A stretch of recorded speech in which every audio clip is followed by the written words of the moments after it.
Welcome to Victorious Parenting. I'm your host, Arabella Hill. Now's the time to transform your home life and make parenting a breeze by learning and applying new strategies. Let's get into it. Today, I'm answering another question from a member in my Facebook group called Victorious Parenting. So she writes to me, how do I become more patient with my kids?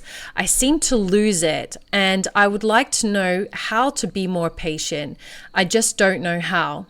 Okay, so how to be more patient with your children is quite easy, in fact, but it takes discipline and it takes time to actually train yourself to see things from a different perspective. So when we're tired and we're exhausted and they're our own kids and they're throwing a tantrum, we've worked all day, we're tired, it's very, very hard to see through that behavior. All we see is the screaming and the crying and oh my goodness, we just want it to stop. And that's when we often will lose our cool. We'll yell, we'll shout, we might smack them or put them in timeout, and nothing really seems to take root. And then we end up feeling guilty and beat ourselves up that we're a bad parent, etc.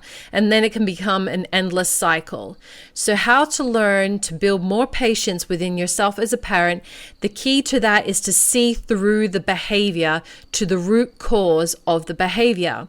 You see, all behavior is communication, all of it. Everything that we do as adults and everything that children do as kids is all communication, is all communicating an inherent internal truth. Find out what their behavior is communicating. For example, I used to take my son when he was very little, we're talking about toddlers now, to a shopping mall. And we'd be in the middle of the shopping mall and he would just throw a massive tantrum, throw himself on the floor and start screaming and shouting. And it's very embarrassing when that happens. Of course, you must have been there as well. You've obviously experienced times where your child has behaved like this in public. It's very easy to see a child kicking and screaming and throwing a tantrum and wanting to yank them by the arms and say, you're going to get it when you get home, or just drag them out of the shop and give them a smack and put them in the car and take them straight home. Well, we need to see behind the behavior. What he was demonstrating to me is that he's bored and tired. Okay, so what can I do to eliminate him being bored when we are shopping? He was too old to be in a pram or anything like that.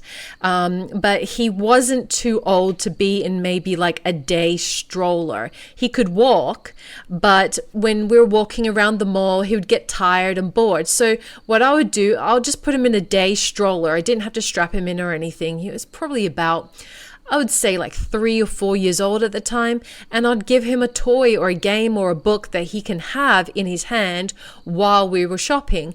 You can do the same thing when you put them in a shopping cart and hand them something. You can hand them a snack or something like that, and that would eliminate the fact that he's bored because we're shopping. And guess what happened? He actually stopped throwing tantrums in shops.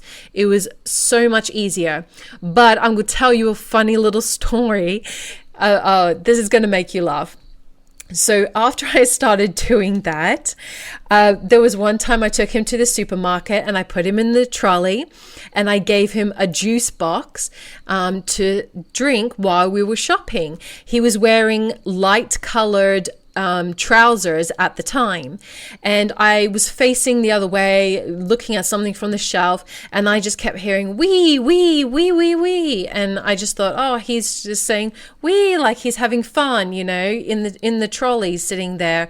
And I didn't really pay much attention. I kept hearing him say wee wee, and I had a few people walk past me and go, oh my goodness, and walk off. I thought, what is going on? I turned around and I looked at what he was doing, and he had spilt the orange juice on his pants, but the orange juice box was nowhere to be seen. I don't know. He must have thrown it away somewhere, and it looked like he had wet himself, and he kept saying wee, wee, wee, like he had wet himself. he hadn't. It was just spilling orange juice, and it was kind of embarrassing because a few people were like, oh, you really need to change your child. We're going to talk about other parents judging you in later episodes because that happens, and how to deal when that happens a lot. It happened to me a lot, especially in public. But that's kind of funny. At least he was not bored and he wasn't throwing tantrums. So give them something to occupy them while they are out and about. So when your child is throwing a tantrum at home or in public or whatever it is, whether they're a child that is young or an older child, older children still throw tantrums. It just looks different. It looks like sassy, defiant behavior, moodiness. It's the equivalent of a toddler tantrum in a teenager or preteen. So look beyond that behavior and find out, what are they trying to communicate to me? Are they tired? Are they hungry? Are they sad? So that's how you can build patience in yourself when it comes to your parenting. Just don't react immediately. If your teenager's all moody and slamming the door, it makes you want to beat down that door, take it off its hinges, and give them a good telling off. Don't do that. Don't react to their behavior. Become proactive. Find out what their behavior is communicating, and then act to resolve what it is that they are communicating. Are they tired? Did they have a bad day at school? Is it just hormones? Sometimes with teenagers, they're just overwhelmed with all the hormones that's flushing through their bodies, and they're trying to learn social skills and all of these other different things. They're just feeling overwhelmed.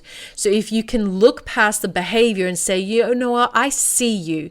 It seems that you are overwhelmed, and I am here to help you. Have a discussion with them rather than just being quick to tell them off about bad behavior.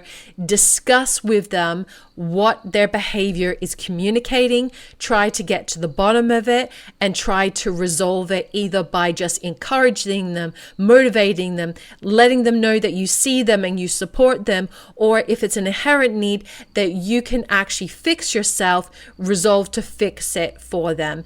And if you do this time and time again, you will learn patience within yourself, and you would demonstrate to your kids that, hey, mom isn't going to go off the rails every time, and maybe I can trust her with some of these things that I don't normally tell her about. Especially when they get to the teen years, you want your children to have open communication with you. You want to know what's happening in their lives so you can help them and guide them and correct them and protect them. If you would like access to more parenting resources and a big supportive community, I'd like to invite you to our Facebook group, Victorious Parenting. I give regular content every single day, and we have a unit section where you can find all the best content. There are some short form and long form content in there, like the Grey Rock method and how to deal with sibling rivalry. And as well, you'll get to be a part of a great big community of parents who are becoming victorious just like you. We'd love to have you join us in Victorious Parenting. Discover the 7 biggest mistakes parents make that can lower their child's self-esteem forever. PromotingSelfesteem.com.